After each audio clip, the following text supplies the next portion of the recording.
Muito boa noite para você que está conosco para acompanhar mais esta live do site 50 e Mais, hoje em parceria com o estúdio Cross Pilatear de Belo Horizonte. A pergunta é óbvia, professora, por que tanta gente tendo problema de coluna?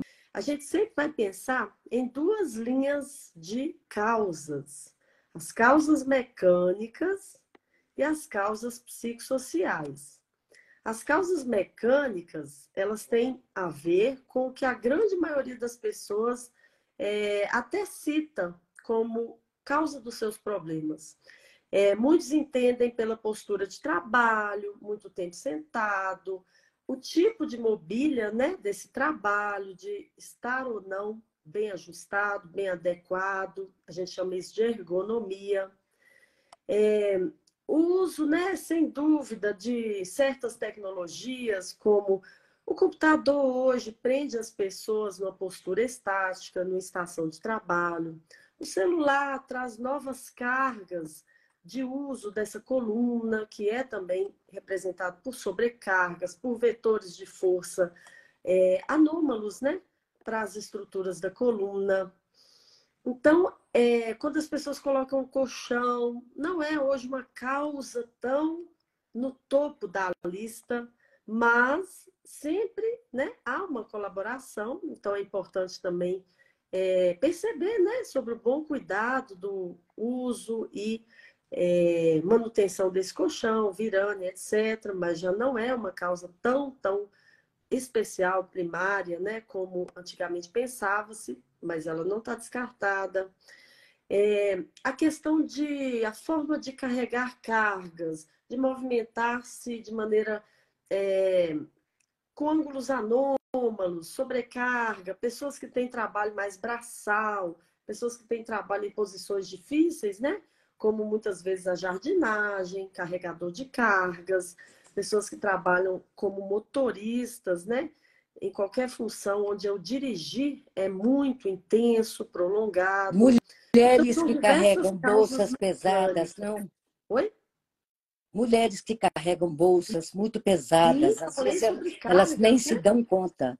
A sobrecarga não é só o estar trabalhando, né, carregando cargas, mas no dia a dia mesmo, mau hábito até de ter uma bolsa mesmo, que podia ser mais aliviada. Então, essas causas mecânicas as pessoas normalmente citam com mais facilidade, mas aquelas também de ordem psicossocial, que tem a ver com todo o restante que a gente nomeia como qualidade de vida. Uma boa qualidade de sono é importante porque é a hora que os discos articulares, né, da coluna se reidratam, né, se recompõem do desgaste do dia a dia. Os fatores de estresse, né, autocobrança, metas exageradas, sejam pessoais ou profissionais, a autoaceleração, as pessoas com nível de ansiedade altíssimo, ela já muda a condição de rigidez da musculatura. Tudo bem, situações que vêm, que a gente não procura, que são situações emocionais que sofremos, né? Todos estamos em risco de passar, também são fatores que podem desencadear. E, como você falou, a lombar é aquela área próxima à cintura, né? E a lombar, ela é ainda mais a zona de dor, zona de queixas de coluna, muito mais ainda que a cervical. Só que a cervical, que é o pescoço, tem uma média de pesquisas que falam que até em média 2030, o número de queixas da cervical e o número de queixas para lombar, elas vão se equiparando. Então a gente tem a ver com o uso, tem a ver com o uso do celular? Sim, ele não é um vilão absoluto, mas sem dúvida ele está contribuindo, sim, né? Essa postura estática, essa postura anômala, essa soma de tantas horas ao dia preso, né, numa postura anômala ao computador, tem uma carga embutida, sim. E essa carga muscular, essa carga de posicionamento, né, ruim nas mostrar aqui. Nas estruturas da coluna, seja lombar, como está aqui, seja cervical, né? Vai trazendo mesmo os famosos desgastes, degenerações, mudanças de congruência nessas peças, né, que formam a coluna, essas estruturas, e trazem a dor. Professora, até o jeito de dormir influencia nesse problema da coluna, não? É verdade, a preferência é pela lateral, dormir de lado, ou barriga para cima, que a gente fala, né, decúbito dorsal. Barriga para baixo, que é o decúbito ventral, não é um melhor hábito, melhor posição para a coluna. Seja cervical, porque o pescoço fica rodado, os braços são obrigados a ficar encaixados para o alto. Então, isso tudo também traz uma sobrecarga para as regiões aí da cervical, de ombro, né, também. E até mesmo a TM, essa articulação da mordida, que tem uma relação muito grande com as dores também de pescoço, cervical. Mas até a própria lombar também. A posição de barriga para baixo pressupõe a gente fazer aquela posição do dormir-ovo, vamos dizer assim, encaixar a perna, quadril de uma determinada forma, que também acaba deixando a coluna numa torção. E aí são horas, né, que a gente passa dormindo, e é natural movimentar-se dormindo, a gente não vai ter uma coerência, né, uma percepção sobre isso, né, nem mesmo um domínio, mas iniciar a noite com uma boa posição já é elementar para educando o cérebro a querer estar na lateral ou barriga para cima, de uma forma de tentar reeducá-lo. Uhum. Professora, estudos mostram que o número de pessoas com problemas na coluna só aumenta. A gente estaria vivendo uma epidemia de problemas na coluna, de gente com problema na coluna. Deu uma congelada, vamos ver se... Oi, para mim tá normal. Tá normal? Para mim, minha fala aqui tá normal e você também. Ótimo. Então pode responder, professora. Os casos só vêm aumentando. A gente estaria vivendo uma epidemia de pessoas com problema na coluna? Na verdade, ela já vem desde sempre que eu me vejo como estudante de fisioterapia e fisioterapeuta formada, né? São 22 anos de formada e desde a época, né, de acadêmica, sem dúvida, essa fala, né, como uma grande epidemia mundial já é colocada para as dores lombares, ou para dores nas costas, dores na coluna, né, como se refere. Então, a ortopedia, né, dentro da medicina, a fisioterapia, já convive mesmo e já coloca mesmo como problema de saúde pública mundial. Há vários programas, até em centros de saúde, e eu estou falando realmente do Brasil, de Belo Horizonte, que é a minha realidade, porque eu já fui, né, professora de saúde pública, e acredito que, claro, em outros estados, capitais, etc., que há programas dentro dos postos de saúde ligados à questão da lombalgia, assim como há a questão do hipertenso diabético, por exemplo, que as pessoas convivem e já sabem que tem. Então, os chamados grupos de caminhada, grupos de coluna, são grupos dentro, né, da saúde pública relacionados a tentar abordar informação e também técnicas, métodos, né, exercícios para a população geral, para a população dos postos de saúde, para a população geral que tenha acesso a esse conhecimento para tratar, cuidar. E é justamente porque os números são, sim, alarmantes desde décadas atrás. Os métodos diagnósticos foram melhorando, epidemiológicos também, para a gente ter isso em números mais representativos hoje, mas nunca deixou mesmo de ser um alarme, assim, maior, mundial, né? E é mesmo a gente fala uma pandemia, até muito mais, né? Porque envolve todos os países. O maior gasto de saúde costuma ser, muitas vezes mesmo, de países com problemas de coluna, que aí não são só as dores e as consultas ao médico, mas afastamento do trabalho, faltas ao trabalho, aposentadoria precoce, todas essas situações ligadas pela dor, principalmente lombar. Muito mais ainda que cervical, mas como eu estou dizendo, já é apontada a direção de que a cervical vai aumentar de maneira cavalar, a ponto de quase que parar mesmo com a lombalgia, com a dor na lombar. Professora, quando eu fui diagnosticada, eu fiquei mais do que... Quando eu fui diagnosticada com esse problema na coluna, eu fiquei mais do que surpresa. Eu fiquei perplexa. E aí, um dos meus irmãos me deu um livro sobre a coluna vertebral. E eu fiquei vendo aqueles desenhos e lendo, e eu fiquei pensando, a coluna, que é a nossa, que sustenta o nosso corpo, não é? E eu vi pelas fotos assim, a delicadeza que é a coluna, como que é tudo interligado, não é? Os discos, enfim. E eu fiquei me perguntando por que é que nós sabemos se a coluna é tão importante, por que é que a gente sabe tão pouco sobre ela. Eu só comecei a prestar atenção na coluna agora, aos 72 anos.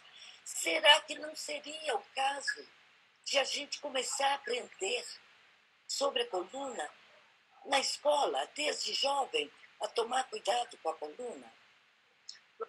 Nossa, seria mesmo, Maia, maravilhoso, né? A gente ter uma educação voltada para as questões, né, de saúde do corpo. A gente vê, né, questões de saúde sexual sendo passada, mas a gente podia mesmo ter uma atenção para a saúde psíquica, para a saúde física, muito mais. E olha que já estamos em épocas até de privilégio dessa informação, se a gente for pensar que hoje o exercício físico deixou de ser encarado como uma futilidade ou coisas de quem está com tempo, etc., como, por exemplo, na época, né, de nossas mães, avós, ou quem sabe até uma época tão jovem, poucas pessoas a gente vê que tiveram a chance de manter-se ativo fisicamente numa academia,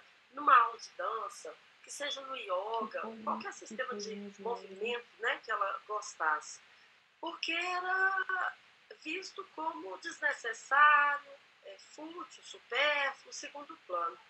Né? Então, assim, trazer essa informação desde bem jovem, que seja criança ou adolescente, e há matéria da educação física, né, escolar, mas de repente, como você disse, falar melhor de uma teoria e de uma prevenção e cuidados, e não só lançar, né, os garotos para o esporte diretamente. Muitos fazem esporte, fazem educação física escolar, mas não tem mesmo conhecimento de entender um pouco, né, da mecânica do corpo para justificar o quanto é mesmo importante estar ativo, procurar fazer educação física escolar, procurar, né, atender aos pais quando querem pôr em alguma atividade fora, motivar-se para ir, né, para essa atividade, entender que aquele sofá que ele fica jogado o dia inteiro, né, aquele adolescente muitas vezes, com o notebook no colo, com o celular na mão, etc.,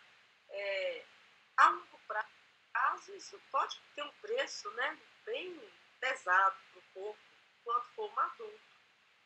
Então, sem dúvida, ia ser maravilhoso, né? Professora Isley Lauer, você tem um estúdio onde você tem uma série de alunos, vive cheio de gente, aquele seu estúdio.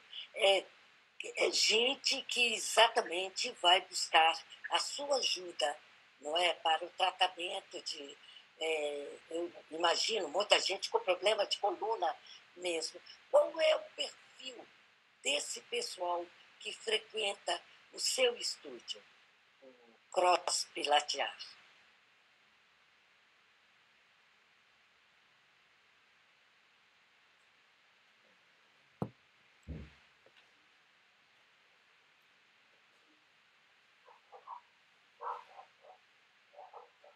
Congelou e vou convidar novamente a professora Isley Lauer caiu aqui, para retornar aqui à sala para a gente continuar conversando sobre como é que você pode cuidar melhor da sua coluna para evitar problemas que são quase naturais de acontecer depois dos 50 anos. Professora Isley Lauer. Professora Isley Lauer. Não. Será que caiu a internet dela? Vamos tentar aqui mais uma vez. Eu quero lembrar também que a íntegra dessa live vai estar à sua disposição a partir de amanhã no site 50 e mais. Vamos ver aqui se a gente consegue. Professora, sei lá, não estou conseguindo. Que pena, a gente tinha tanta coisa para falar ainda. Será que caiu deve ter caído a internet dela, né? Vamos tentar aqui mais uma vez, quem sabe a gente dá sorte e consegue reconectar com a professora Isley Lauer, professora da UFMG, ela que é fisioterapeuta, e eu acho que ela está entrando novamente. Professora, está aí novamente? Ah, que ótimo. Fiquei super preocupada, com medo de ter caído a sua internet. Eu acho que foi até uma carga de imagens que alguém mandou aqui, que eu vi que deu sinais aqui no WhatsApp e me atrapalhou. E acabou caindo. Mas vamos perguntar se perdemos aí um minutinho. Mas eu estava te perguntando sobre o perfil do pessoal que frequenta o seu estúdio aí em Belo Horizonte. Tem mais mulher, mais homem, gente mais velho, enfim. Qual é o perfil do pessoal? Aqui é um estúdio de pilates e fisioterapia, e dentro da área de fisioterapia, diversos recursos voltados só mesmo para ortopedia, que são minhas áreas, né? Ortopedia, esporte e terapia manual, e o pilates. O público, tanto de consultório quanto do pilates, é especialmente mais de mulheres, além dos 50, é verdade, mas mais ainda além dos 60 ou 65 anos. A gente tem uma representação mais ou menos de 2/3 acima de 60 anos, frequentando seja o consultório, seja o pilates, e podemos dizer que são uma média de, olha, Maia, talvez uns 4/5 de, né, vamos pôr assim mesmo, 80%, então vamos apresentar isso assim, de mulheres, e um número menor de homens, 20-25% de homens. A gente sabe que os homens, eles muitas vezes têm um direcionamento de cuidados para a saúde menor do que a mulher, tanto em níveis de prevenção quanto de tratamento. Eles veem quando a crise já está mais alarmante. A mulher, um pouco mais cuidadosa, às vezes vem bem mais para a prevenção, ou quando o quadro começa a se instalar, o que é muito bom para a gente. Mas os homens têm tantos problemas quanto as mulheres. Infelizmente, a mulherada ganha. A incidência de dores nas costas e de outras questões ortopédicas também Para as mulheres é alto, tem a ver com a questão hormonal, né? Então passa muito pelo... A fisiologia do organismo feminino, infelizmente, traz uma incidência alta das questões também ortopédicas, mais para mulher do que para homem. Na faculdade a gente chega até a brincar, assim, que a gente já cansa quando o professor chegava, né? E colocava que a incidência era para cada 3 mulheres, um homem, para cada 5 mulheres, um homem. A gente já via muito isso. Então, desde as questões da coluna até as famosas bursite, tendinite, faceite, etc., né? Tem muito a ver com a mulher. Os homens, talvez, eles ganham um pouco na hora das lesões traumáticas por esporte, sabe? Mas nós realmente representamos uma fatia muito forte de incidência nas dores músculo-esqueléticas em geral, não só lombalgia, dor lombar. Quer dizer, os homens negligenciam mais a saúde. Só procura na última hora, quando já não está suportando uma dor, por exemplo. Acontece. Eles têm ou uma tolerância ou uma negligência maior em buscar tanto a consulta ao médico quanto a consulta ao fisioterapeuta.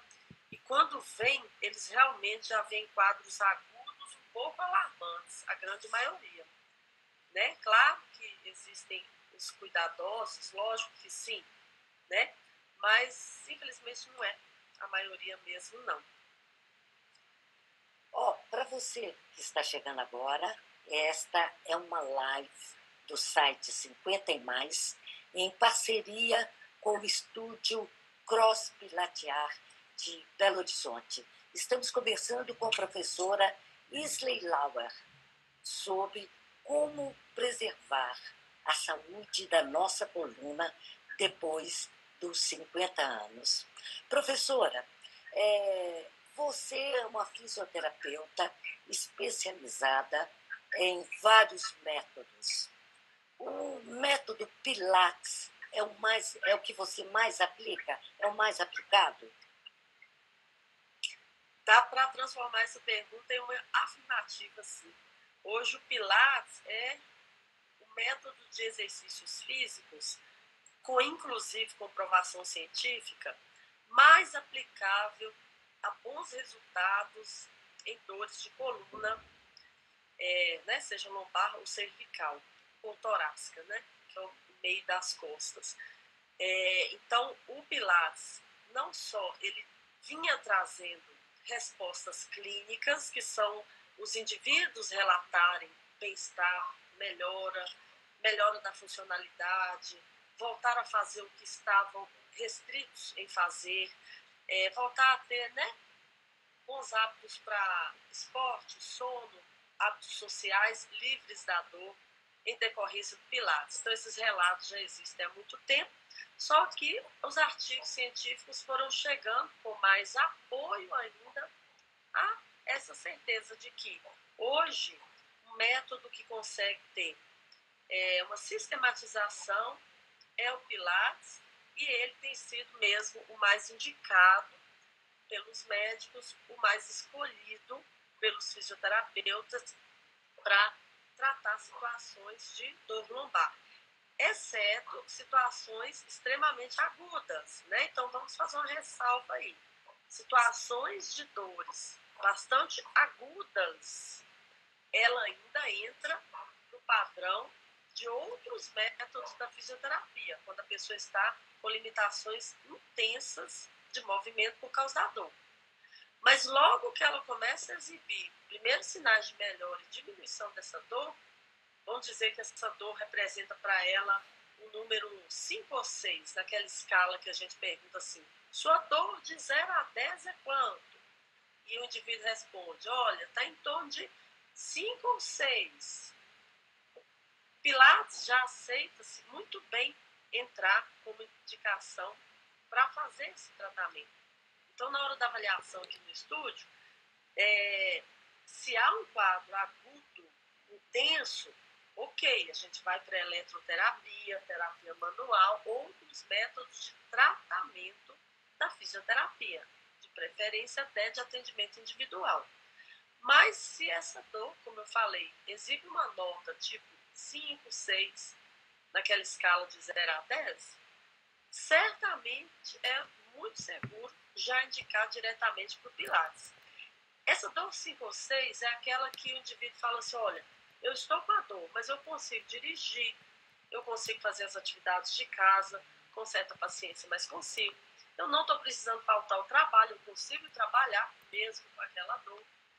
Eu não estou acordando de madrugada por esse nível de dor. Então, ele está mantendo a vida dele ativa, mas a dor está existindo. Então, o Pilates é um destaque, né? Com base na ciência, com base no relato dos clientes hoje, para se controlar a dor lombar. Principalmente a mais famosa, a crônica, né? 20 anos. Eu estive num ortopedista e ele me aconselhou, faça Pilates e a senhora vai ficar muito bem até o fim da vida. Foi o que ele me disse. Eu, inclusive, me inscrevi aqui numa academia que eu estou frequentando, e o que eu posso dizer é que essas duas hérnias que eu tenho, elas têm me dado muito trabalho. Embora eu faça Pilates e eu faço outros exercícios em casa, volta e meia eu estou sentindo um pouco de dor.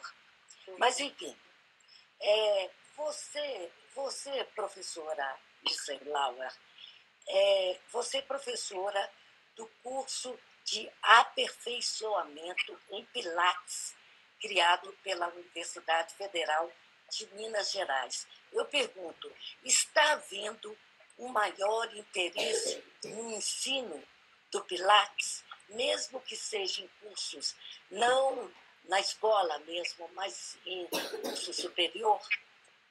Ah, sim. Sem dúvida, Maia.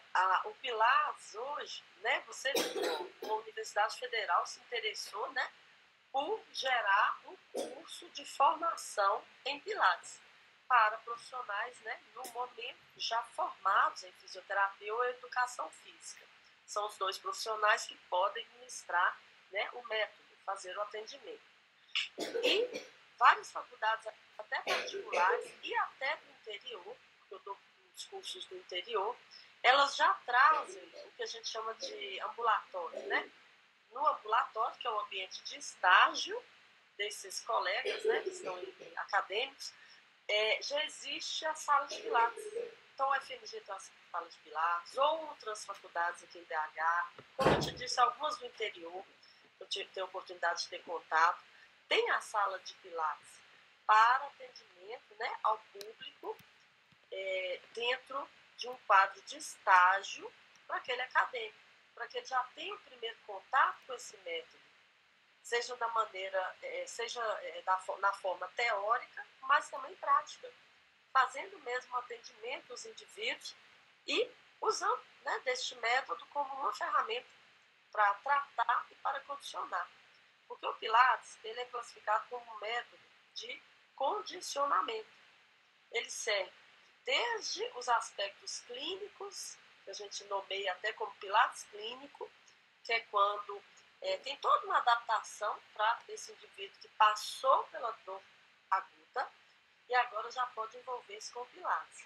Mas ele também aprimora-se a ponto de ser bem avançado para quando esse indivíduo já está sem dor e também para aqueles que querem até retornar ao esporte e por isso querem fazer um fortalecimento mais intenso, e o Pilates chega a níveis, sim, também mais intensos. Então, é um método que transita bem do muito frágil e patológico até o bem treinado, né, e intenso, para se fazer esse treinamento de força, né? O Pilates é classificado como um método de treinamento de força. E a gente sabe que muito mais a força restabelecida melhora os quadros de dor musculoesquelética do que apenas alongamentos. Então, alongamentos isolados, sozinhos, tem um potencial tão grande de recuperação dessas dores, quanto o fortalecimento. O bacana é associar o fortalecimento ao alongamento, né? As pessoas têm que só alongar e só fazer a caminhada como aeróbico. Ok, ele deixou de ser sedentário, perfeito, mantenha, mas introduza o treino de força. A musculação. Pode ser o pilates, pode ser yoga, pode ser o treinamento funcional. Professor, e quando é que uma pessoa deve começar a fazer pilates? Olha, aceita-se até mesmo o kids, né? A criança. Então, há clínicas, né? Há institutos que têm o chamado Pilates Kids. Então, aceitaria crianças a partir de 7 anos de idade. Claro que é um ambiente, uma estrutura toda voltada para o lúdico, para as tarefas, como a criança vai se absorver por isso e se interessar em realizar. É um Pilates totalmente adaptado para a idade, né, infantil. E clínicas que a gente conhece mais convencionais de Pilates, como, né, por exemplo, a minha, já aceita mais a partir da adolescência, onde o ambiente é mais sério, a estrutura, né, é mais voltada para um método que está sendo mais explicado, demanda uma compreensão, uma adesão, uma certa compromisso. Então, aqui a gente recebe a partir de 13, 14 anos e até toda e qualquer idade, né? Mas há unidades que existem, sim, o Pilates Kids, que aí tem estrutura. Criança mesmo, né? Isso, a partir de 7 anos. Eu vou abandonar minhas perguntas aqui, porque já há várias pessoas que estão nos assistindo. E a primeira delas é Fernanda Branca, que quer saber o seguinte: quais são as doenças da coluna que aparecem com a maturidade?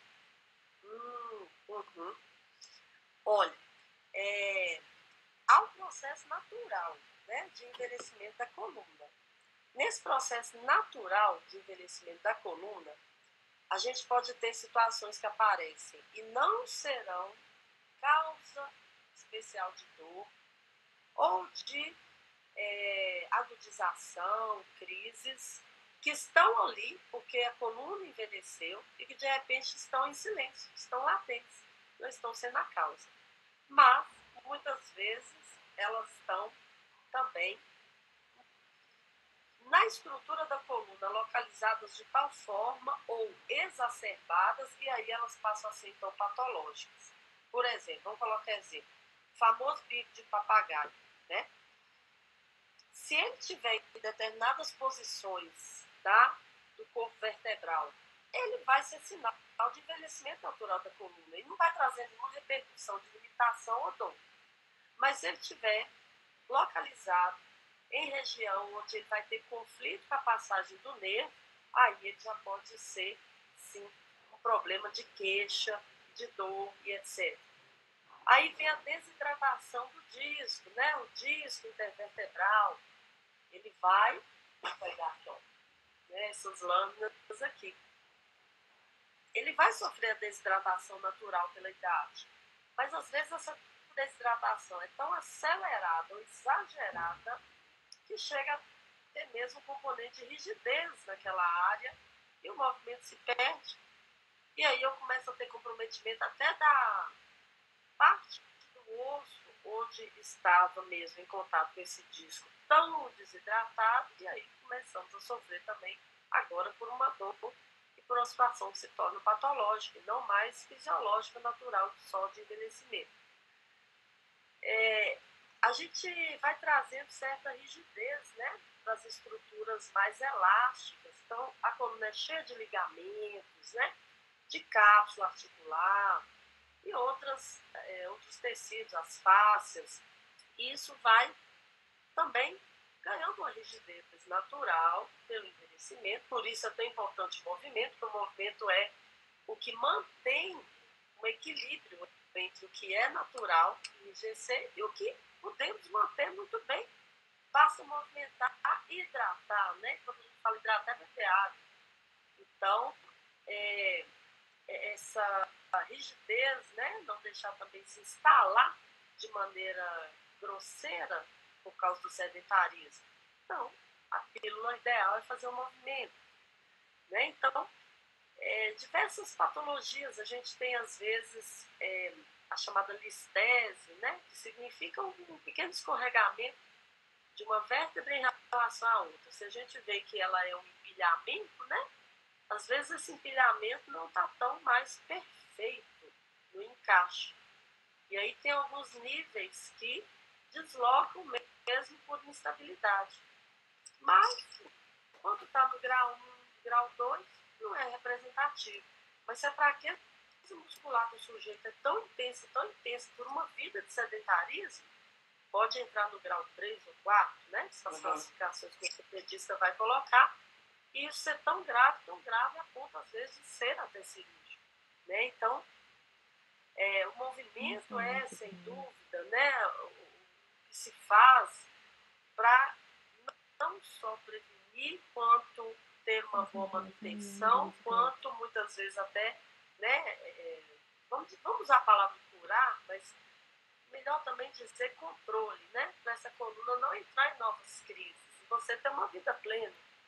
Então, a questão não é o envelhecimento, a questão não é o que a coluna naturalmente pode desenvolver ao longo da vida, mas principalmente como você deixa essa coluna envelhecer. Você deixa ela envelhecer com maus hábitos de posicionamento, com mínima hidratação, porque nem bem água. Quantas vezes a gente escuta, né, as pessoas falarem que não gostam de água, como assim? Né? E movimento, precisa de movimento. Movimento lubrifica, movimento dá elasticidade, movimento deixa as superfícies fortes, né? Para segurar os componentes no lugar certo onde eles devem estar, sem sofrer questões de herniações, como a gente escuta, né? Escutou de você hérnia de disco, que são saídas do lugar. A palavra hérnia é mesmo a saída. Então deveria estar ali congruente no lugar e ela escapou do lugar ideal onde deveria estar. Né? E olha que você ajudou muito sendo ativa fisicamente pela vida. Mas ainda assim, nada no mundo ou na vida é um risco zero, né? Colaborando tão bem, você teve um acometimento. Mas se não colaborasse, esse acometimento podia ser muito maior, essa limitação podia ser bem mais grosseira e essa dor podia não ter regredido a ponto de você hoje estar podendo, inclusive, buscar atividade física, manter-se profissionalmente ativa, né? E socialmente também. Mas o que chateia, professora, é ter chegado a esse ponto por desconhecimento. Na verdade, a minha coluna me deu vários sinais de que, quando eu ficava sentada mais tempo, sentada com a perna cruzada, não é? Ela me deu vários sinais que eu ignorei. Então, tem uma certa culpa, sabe? Uma tristeza culpada, não sei, de eu própria ter provocado esse problema que eu estou. Mas eu agradeço muito a Fernanda Branca, que foi quem fez essa pergunta que você acabou de responder. Nós temos outra aqui, da Elizabeth Ribeiro, que é a pergunta de US$ 1 bilhão. Quais os cuidados básicos que você recomenda para prevenir, né, para evitar lesões na coluna? Eu acho que vocês todos já estão sabendo responder também, né? E nós comentamos, o exercício físico, sem dúvida, e eu não estou puxando a sardinha para o meu lado, né, como fisioterapeuta, mas isso é um consenso claro entre diversas áreas da medicina, né, e cada dia mais pelas pesquisas da fisioterapia, que vai diretamente nessas questões musculoesqueléticas.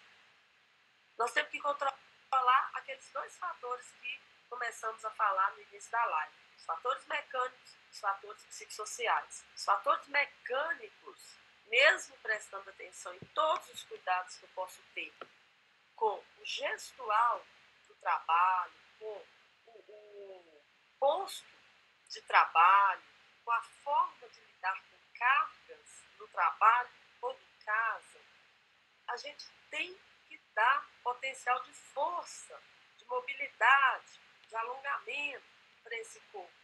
Ele tem que continuar elástico, forte, estável, ativo, hidratado. Então, exercício físico, todo tipo de exercício físico bem prescrito é bem-vindo.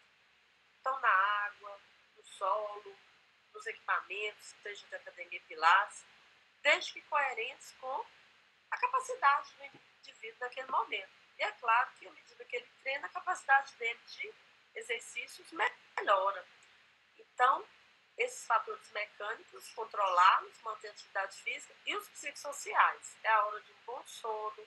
Atividades de lazer fazem diferença na questão das dores musculoesqueléticas. Não são luxo, são necessários para equilibrar mesmo níveis de estresse, níveis de ansiedade, níveis de depressão e etc. Né? Autocobrança. Quando você coloca essa fala há poucos minutos atrás, que pena, que angústia sobre não ter conhecido, não ter tido essa informação antes, ter pensado mais na prevenção, mas ter tido acesso à informação.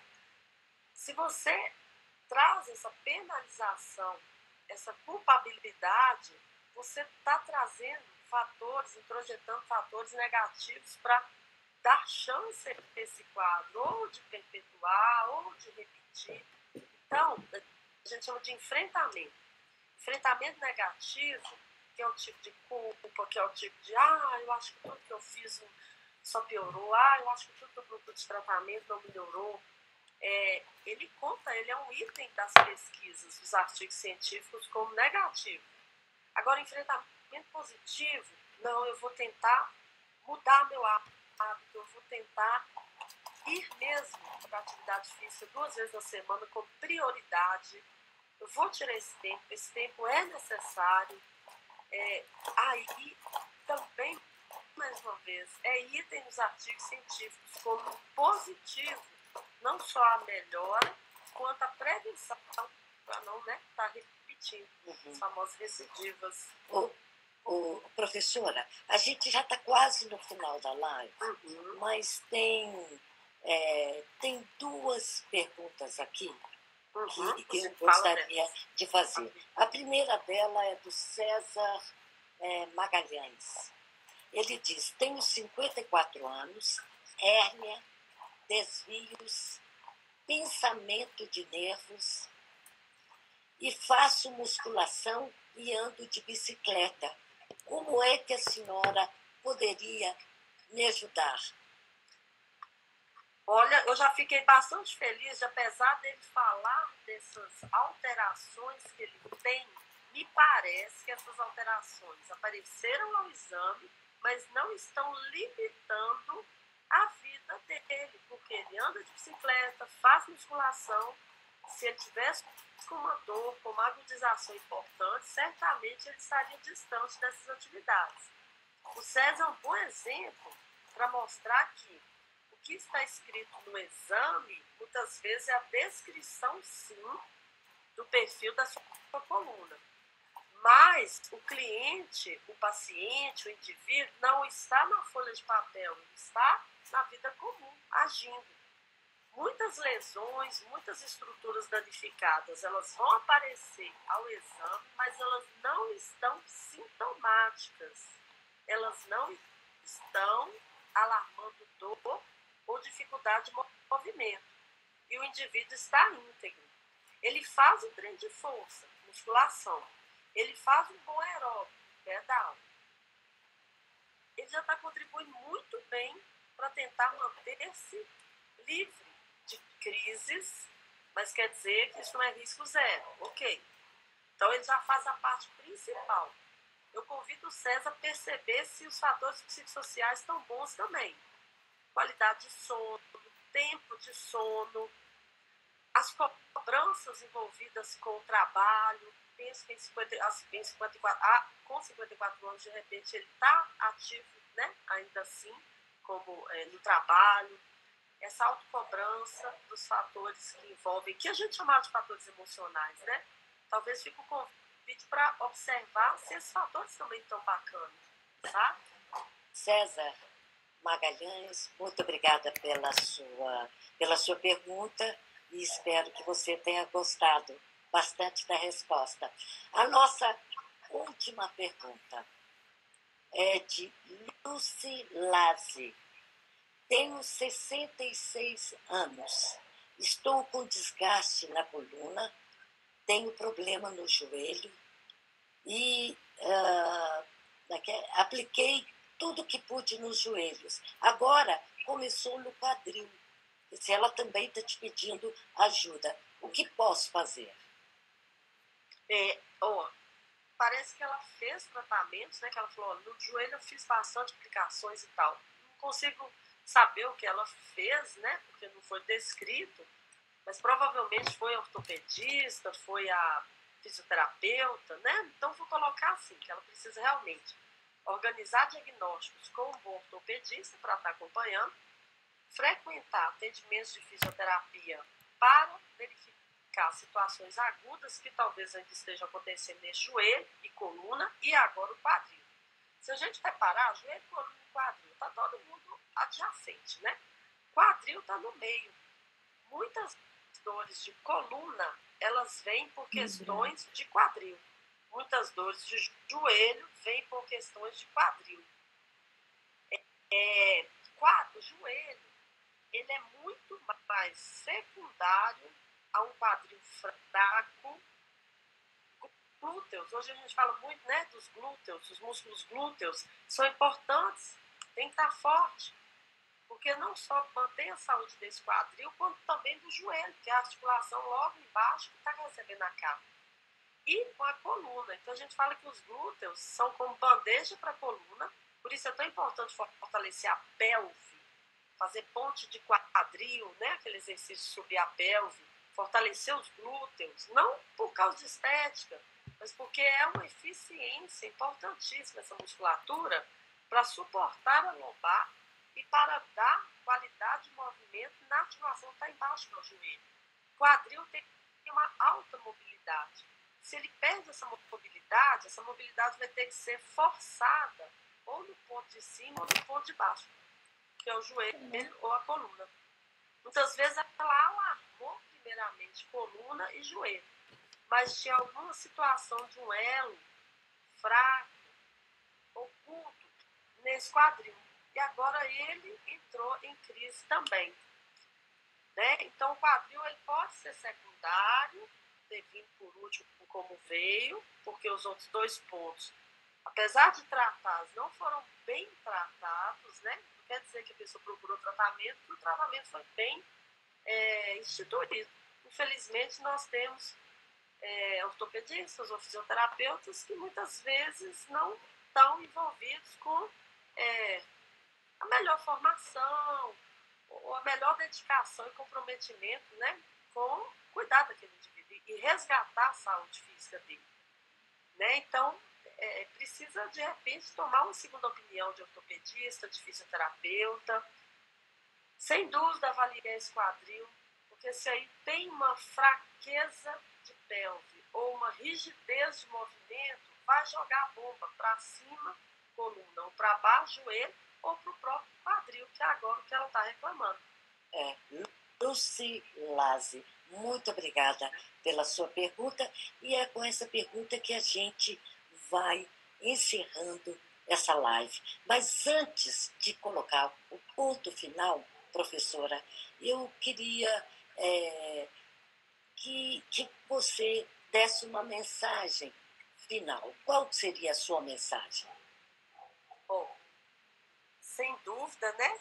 Lembrarem que qualidade de saúde física hoje não é só questão estética, é preciso mesmo ter envolvimento com a atividade física, Hoje é improvável o indivíduo não encontrar uma atividade física que ele goste. Muitas pessoas falam, não gosto de atividade física.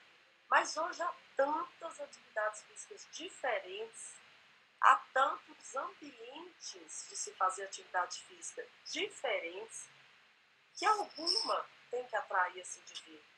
E você sabe que a resposta de artigo científico também, quando perguntam qual a melhor atividade física, a que o indivíduo mais gosta. Você sabe por quê?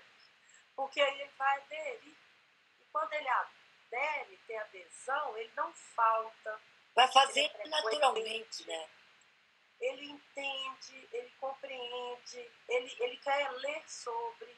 Então, cada vez mais, se ele pratica, se envolve em ler sobre, a entender o corpo dele, se ele é frequente, não falta, seja na aula de pilates, de natação, de dança, de yoga, de alongamentos, de caminhada em grupo, se ele se envolve e mantém frequente, nossa, esse é o grande prêmio já para a saúde física. Então, assim, busquem uma atividade física que vocês gostem, se envolvam para ter adesão, porque a frequência e adesão é o que mais traz a resposta, o resultado. Às vezes não é o tipo apenas da atividade, mas a frequência e a adesão em movimentar-se. A disciplina. É a disciplina, a famosa disciplina, né? A continuidade. Tem o direito de não gostar de um local ou de uma atividade física, mas não desista, vá buscar uma outra opção, conhecer uma outra opção, descobrir um outro ambiente, um outro estúdio de pilates, um outro tipo de academia, né? E realmente não entendam como futilidade ou algo supérfluo, né? Volúvel, etc. É necessário. Hoje eu desconheço uma especialidade médica que você vá e que ele não fale em primeiro lugar, faça atividade física. Então você vai no ortopedista, você vai no psiquiatra, você vai no neuro, vai no clínico, vai no endócrino, vai no nutrólogo, no nutricionista, no psicólogo, todos falam em primeiro lugar atividade física. Na atividade física ela regula diversos fatores de morbidade no corpo. Então é realmente muito bom isso, porque você acha atividades de preços variáveis, então dá para ter uma adesão, que seja caminhada na praça, que é a mais democrática, né? Em horário, não te cobra nada, tênis, uma roupa fresca, né? E frequência. Professora Isley Lauer, muitíssimo obrigada pelas suas preciosas explicações e a gente espera convidá-la novamente para uma nova live. A gente faz pelo menos com a frequência de um mês, a gente faz lives e com certeza vamos convidá-la novamente para a gente conversar e escutar as suas explicações. Muito obrigada, uma boa noite para você. Eu agradeço também a você que esteve conosco até agora, prometendo sempre trazer aqui lives com assunto que são do maior interesse. Muito obrigada, uma boa noite para você. Muito obrigada também a todos, a Maia especialmente pela confiança, pelo carisma, né? Pela empatia com o assunto, né? Para todos aí que precisam. Agradeço bastante. Feliz por participar desse projeto. E obrigada a todos que participaram, né? Estiveram aí com esse carinho também, fazendo respostas, perguntas e comentários que me deixam bem felizes. Muito obrigada uma vez mais, muito obrigada a todos vocês que estão nos assistindo, ficaram conosco até agora. Vamos voltar, como eu disse, em breve com uma nova live com um assunto importante como esse. E, por enquanto, boa noite, bom descanso e fique em paz. A todos, boa noite também. Um abraço, obrigada. Tchau, tchau. Tchau.